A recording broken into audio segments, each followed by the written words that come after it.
Hello everyone, welcome to Math Tired Club, where we make the hardest thing look very easy. I hope you're doing well. Please don't forget to subscribe, like, and comment, and share the videos with your friends if you find them helpful.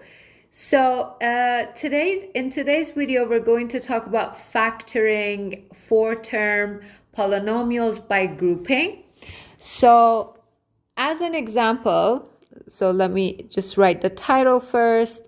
Factoring four-term polynomials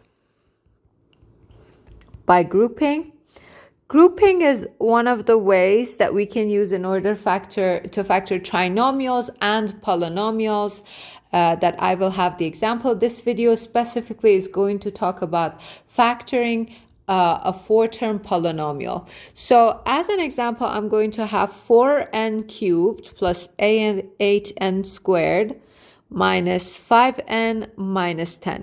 So if we want to factor this by grouping,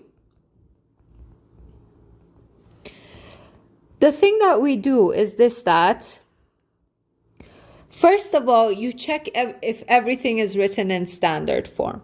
After everything is in standard form, you will put them in separate groups, so that you will put the first two in one group. So it's going to be 4n cubed plus 8n squared.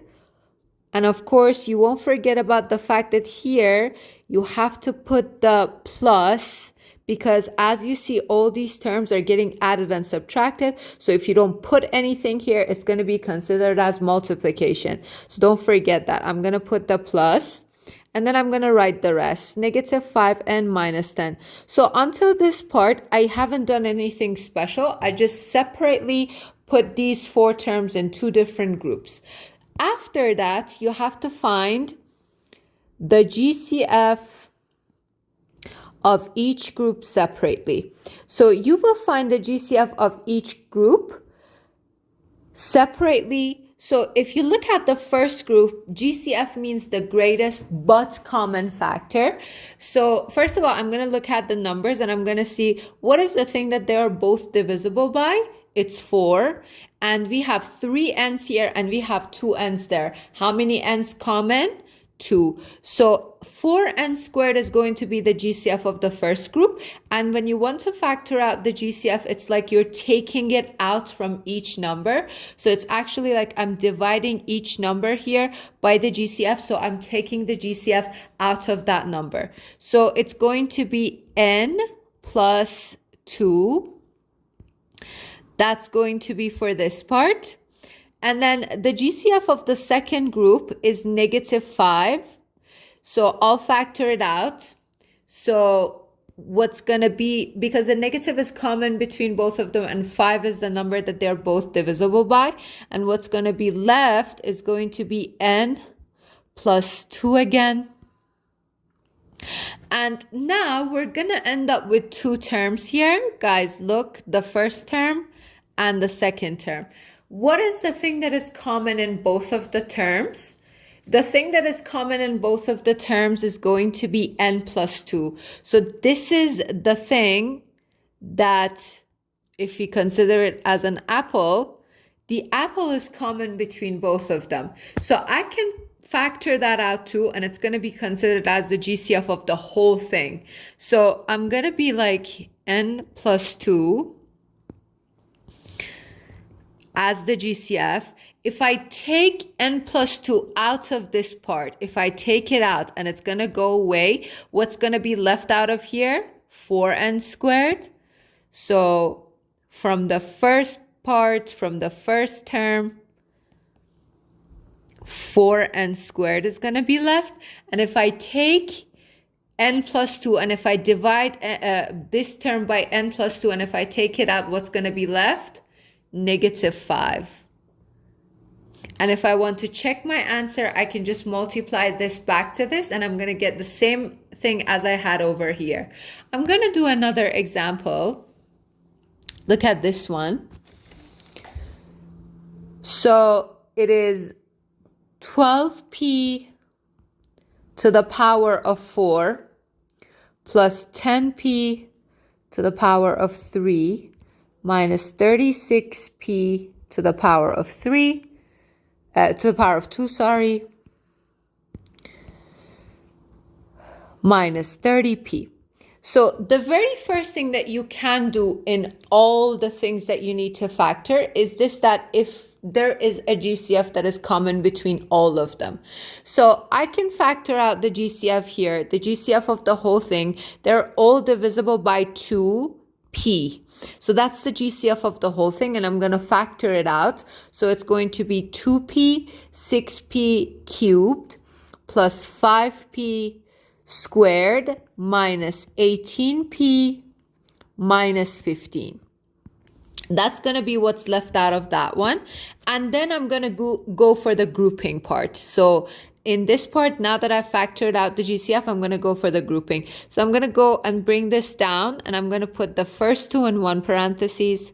So 6p cubed plus 5p squared plus negative 18p minus 15. And then now I'm going to go in each group and factor out the GCF of them separately. So again, I'm going to bring this down, 2p. The GCF of the first group here is going to be p squared. So it's going to be 6p plus 5. The GCF of the second group is going to be negative 3. So I'm going to factor out negative 3, and what's going to be left out of this one is going to be 6p plus 5 here. And because the negative was common between both of them, I factored that out as well. So again, I'm going to bring down the GCF. It's just, we're doing just this. We're bringing it down. And then as you see, we have two terms. What's the thing that is common in both of them? This apple. So I'm gonna factor that part out. So I'm gonna factor 6p plus 5. If I take this out of this, and if I take it out and I divide both parts by 6p plus 5, what's gonna be left out of the first one? P squared. And if I take this out of this one, what's gonna be left out of the second part? Negative 3. And that's going to be the last answer. 2p times 6p plus 5 times p squared minus 3. And guys, let me tell you something. Even if you had forgotten to factor out the GCF in the first place, still you can fix that and you can get the same answer. How? So now I'm going to act as if I didn't pay attention to the fact that they're all divisible by 2p in the first place. And I'm just going to go with grouping them. So I'll rewrite the equation.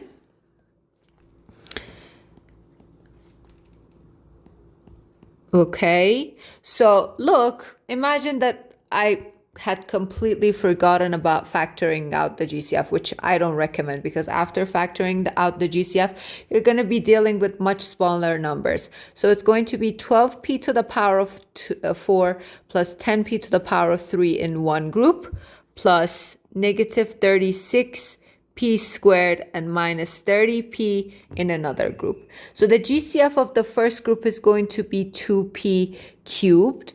So what's going to be left out of the first one is going to be 6p plus 5. And what's going to be out of the second one, the GCF first of all is going to be negative 6p.